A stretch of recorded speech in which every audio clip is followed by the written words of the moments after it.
How to use TikTok photo mode. TikTok has a new feature called photo mode that allows users to post slideshows of photos.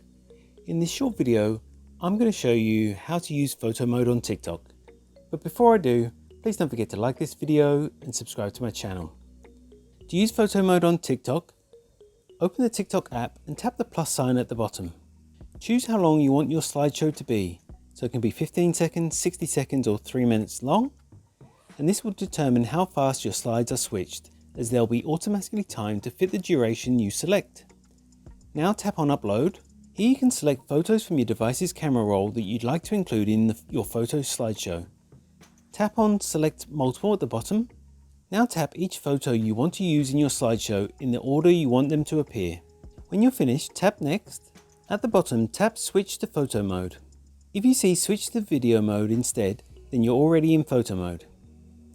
Tap the sound at the top to get into the sound menu and select what song or other sound you want to use for your TikTok slideshow.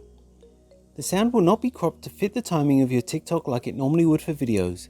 Instead, the entire sound will play through and your slideshow will automatically keep looping. Using the buttons on the right, you can access options to add text, stickers, filters, or crop your images if you like. When you're finished editing, tap Next. Fill out the details on the posting screen, then go ahead and post your TikTok. When people view your slideshow, TikTok will automatically scroll from one slide to the next. Viewers can also swipe sideways to skip forwards or backwards between your slides. And that's all it takes to use TikTok photo mode. If you found this video helpful, I'd love it if you liked the video and subscribe to my channel. Thanks for watching.